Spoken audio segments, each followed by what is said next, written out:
Psicologia oculta versus psicologia acadêmica ou convencional e suas cadernetas de transtornos. Aqui nós vamos falar em dois âmbitos: as causas desses supostos transtornos, se há que há algum, né? Se a mente realmente não é assim, só não é analisada de modo parafísico, ou seja, além da física, e o conceito convencional, que é aquilo que lida com comportamental. Percebam, a psicologia convencional, ela trabalha no âmbito comportamental.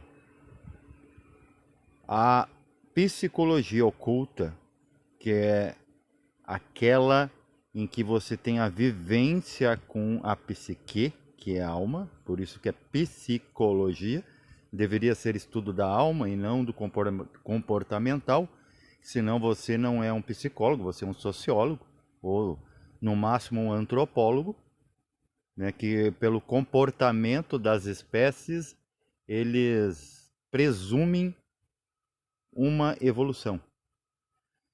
Então nós vamos pegar os dois âmbitos, vamos tentar analisar aqui com cuidado o que uma psicologia vê e a outra não vê. Psicologia existe acadêmica, aquela que você pensa que já está vendo a mente e os pensamentos, mas você não mede isso em laboratório, e a própria psicologia é tirada como pseudociência, porque não é bem uma ciência, é que nem constelação familiar, e agora os dois estão unidos, e eu faço fincapé nisso. Depois nós vamos chegar na constelação familiar, que ainda nem psicologia é. Temos duas visões. Por exemplo, um TDAH, transtorno de atenção, de déficit de atenção com hiperatividade. Perceba, se um psicólogo com esse conceito, ou até um psiquiatra, que até é mais útil, que pelo menos ele dopa os sujeitos, né? Ele inibe por um tempo, dá uma falsa sensação de conforto, mas já que a gente não entende nada, a linha dos olhos, já é algum conforto. TDAH,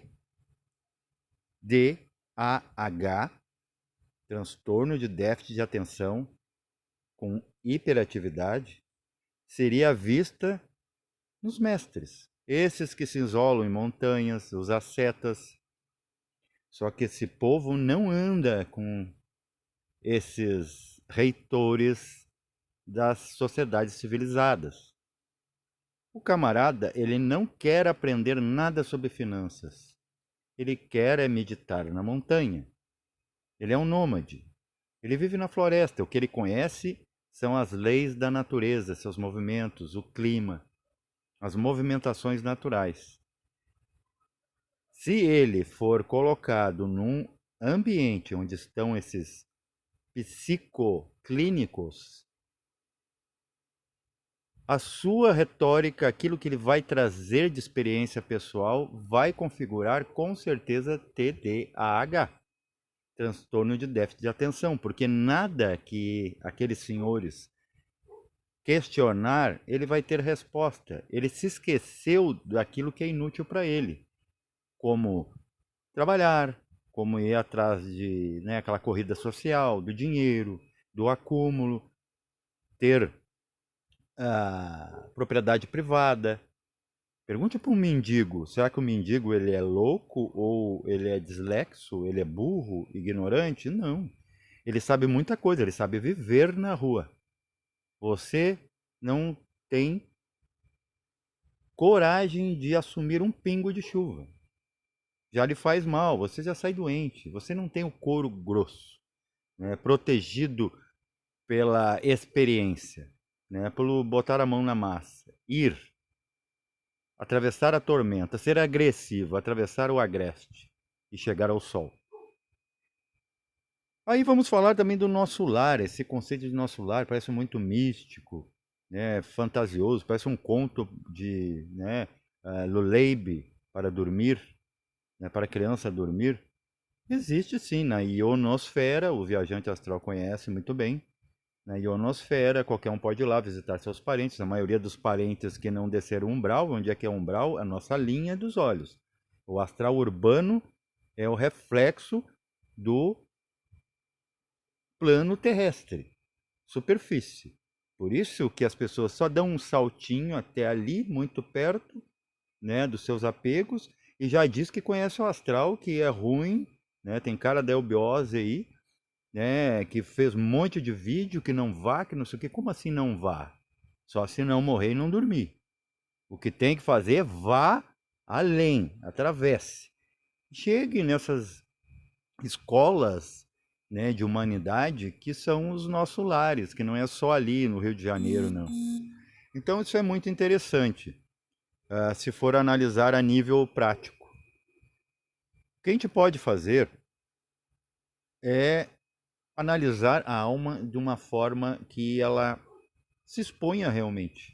O médico não pode te diagnosticar por uma videoconferência, por uma videoconsulta. Ele tem que lhe ver, estar presencial com você. Então seria muito interessante você também ser presencial com conhecimento. No nosso lar, há psicólogos, no nível do conceito linear que nós temos, esse comum e corrente, mundano, não. Porque não precisa estudar a alma quando a alma já está ali. O problema é que essas pessoas, elas conhecem, elas estão de frente, elas têm informação. Quando você tem informação, você está em paz com a coisa. Por isso que lá você vai ver paz. Aqueles médicos que também são derivados de médium, aquele que é mediador entre você e aquilo que você acredita ser superior a você, eles simplesmente compreendem. A diferença é que o psicólogo comum e corrente, ele estuda comportamento, a forma que você se mexe. Olha para cima, está mentindo. Isso aí eles fazem até em autoescola. Agora no judiciário também tem. Nas empresas, olha para baixo, né, é tímido. Poxa, o cara pode ser tímido olhando para cima ou para baixo, e pode estar mentindo olhando para baixo. Eles não têm como acertar. Por que eles não têm como acertar? Da mesma forma que o psiquiatra, que é muito mais estudado que o psicólogo, é uma hierarquia, ele te dá um medicamento. Por que você não pode se automedicar? E o médico que não conhece, ele não fez uma bateria de exames antes, ele não fez um eletroencefalograma para ver se o seu cérebro não tem um coágulo. Daí ele lhe dá um Voltaren, ou ele dá Voltaren não é para, é porque eu não sou psiquiatra, mas ele dá um Volpiden, que é para a convulsão. Em vez de impedir a sua insônia, possa, sim, já foi feito testes que muitas pessoas desenvolveram convulsão.